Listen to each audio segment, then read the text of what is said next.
The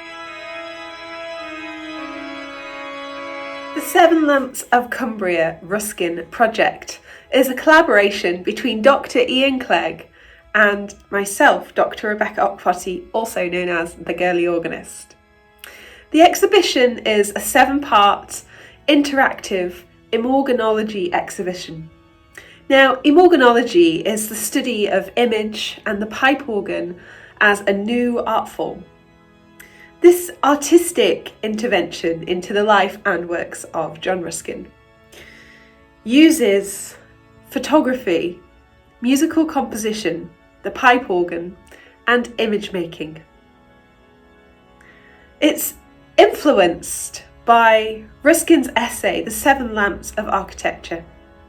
And we hope that this exhibition will be an opportunity for familiar friends to Ruskin's work and new audiences, families and children and young people, to connect with some of the themes of Ruskin's work.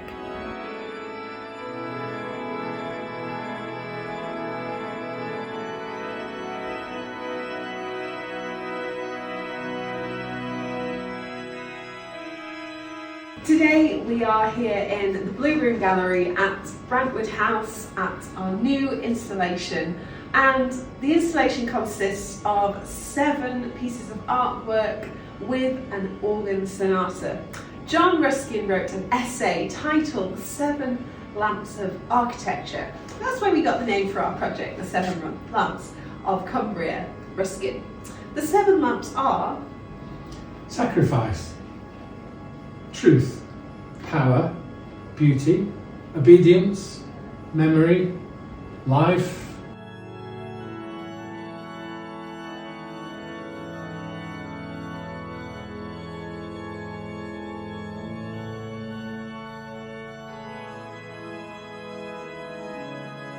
One of the questions we've often been asked is, why the 7 lamps of architecture? Why those themes? Well, with so many things going on in the world, words like power, sacrifice, beauty, memory, life, truth and obedience are very much at the fore in people's mind, especially with the wars going on at the moment. And we're really keen to find a new way for families and those that perhaps aren't so familiar with Ruskin's work to be able to engage. That's why in this gallery, when you come to have a look around, you'll not only see 7 artworks on the wall, but you'll also hear the organ sonata, the full 5 movements played in the room as well. We're going to introduce you to our works around the room in the gallery now. We're going to start off with lamp number 1, which is sacrifice. So Ian, why don't you share a little bit about that? Well, the sacrifice actual location is based around St Andrew's Church in Coniston, and that's where we had the sonata performance, where we actually projected images on the wall and Rebekah played the organ. So what he wanted to show was detail in his illustrations, and what he was criticised for at the time is that his illustrations showed these decay and imperfections in architecture. What we think is he was starting to get involved in photography, and photography is seen as a kind of more of a truthful medium, and it kind of showed what he was doing in illustrations as to be truthful. And this element is repeated throughout the 7 pieces, where we constantly go back to the effect of man's hand on architecture and how nature pushed that hand into making the final objects. In each of the images, and these are image making, we've actually coined a new term, which is immorganology, which is this intersection. It's not just music and photography, but it's the collaborative layers and the process of creating new artwork. Each one will have a quote from one of Ruskin's books. In there you'll also find excerpts of the organ sonata, the actual score, and in this image as well you'll find the organ of which some of Ruskin's estate paid for that to be designed and built, You'll see his gravestone. These are locations that you can go and visit around Coniston, and you'll also see some RGB photography. Ian, will you tell us a bit more about that? Well, the early days of photography, there was a kind of a push to go colour, and there was a chap called Maxwell who invented this RGB process, where it still used black and white images but shot through filters, and then the filters were used to project the negatives through, and the final image became colour.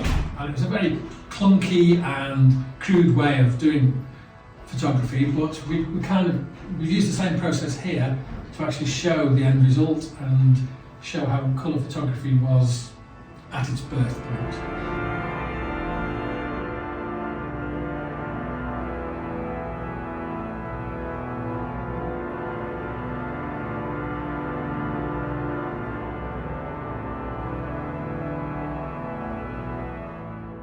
Here we are in the Blue Room Gallery looking at lamp number 2, which is titled Truth. And on here you'll see some of John Ruskin's wallpaper. Who knew he designed wallpaper? If you're at the house, you can actually go into his office and see the wallpaper on the wall and in his drawing room as well. He was a contemporary of William Morris, so if you're a fan of Morris's work, you may also find some similarities with this wallpaper here. Ian, you want to tell us a little bit more? Yeah, he was kind of antagonistic against Morris, where he thought he was too ostentatious a little bit. So he tried to design a kind of simpler version of a wallpaper. You might agree or not agree whether he's succeeded in that, but he actually took the design from a 15th century painting. So this intricate design he used and reassigned to his wallpaper. And there's a little excerpt from his book where he, as soon as he put it up on the wall, he had the window open and a bee came in and tried to crawl along the flower on his wallpaper, which is kind of cute.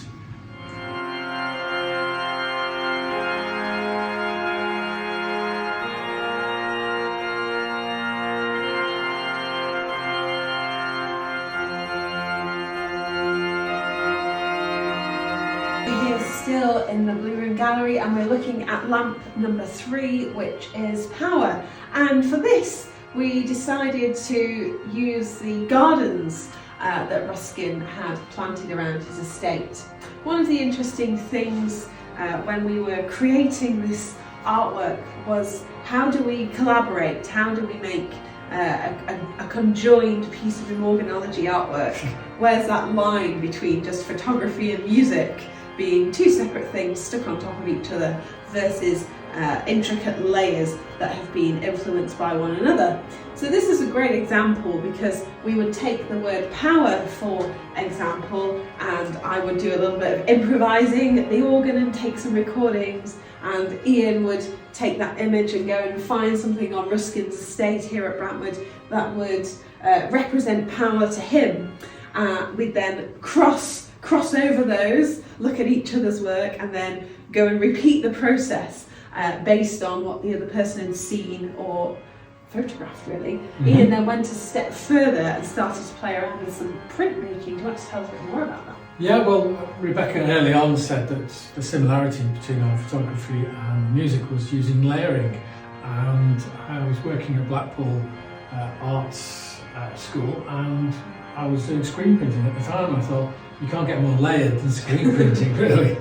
So I've utilised one of these screen prints in the background here, where I've layered only 2 colours on there because it starts to get a little bit too complicated. But then again, I mirrored it using our famous RGB process, which is 3 layers, which actually forms into the final full colour image there. So that's how our 2 disciplines kind of cross over and give an output that is worthy, I would say. Yeah. You'll then also see some similarities between what I'm wearing and my alternate kind of flower crown halo today. This is designed by Tracy Wells, who is a milliner over in Ulverston. And when we were working on the project, we sent her some of the images and some of the music to listen to as well. And Tracy Mills has actually won the Best Hat at Ascot And she was so inspired that she wanted to make me a flower crown. As the girly organist, I always wear a flower crown to play. Well, now I have a flower crown hat, and it's influenced by stained glass because of the church connections and the stained glass around Brantwood and the flowers in this garden. So you'll see some of the colour similarities between my get-up and the artwork too. Well, she also used cellulose rather than plastic for the actual petals, which is very of its time, and now it's coming back again because it's plant-based. And that was a new technique for her as well, because she'd not worked with acrylic before, so it's really captured lots of people's imagination, which is really special.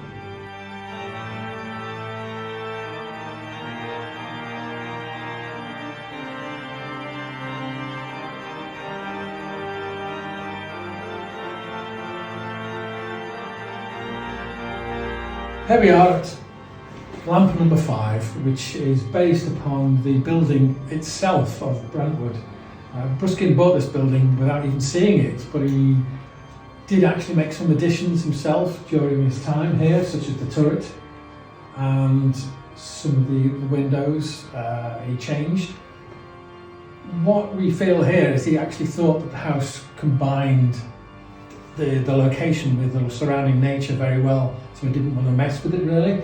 So we've recreated a blueprint how he might have imagined it, and working again with photography and music, we've changed the dimensions to some musical terms, just playfully really, and also to kind of have a link across our two disciplines.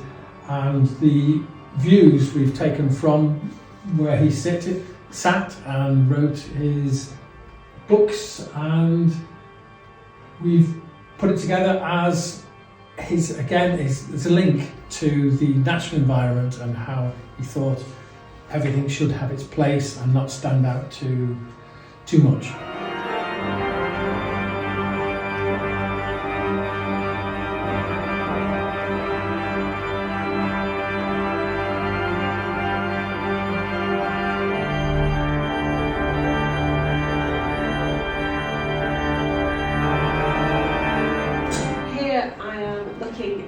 Lamp number 7 that's titled Obedience. And if you've been to Brantwood House, you will know that there is an extensive mineral collection. We wanted to include some of the minerals in this image here. One of the things that Ian and I talked about a lot and worked on was shared terms between photography and music, and part of this was, understanding what each other's practice actually is, and what do we mean if we say the word texture, for example. Texture in music has a very different meaning to in photography, or perhaps we're talking about volume or exposure.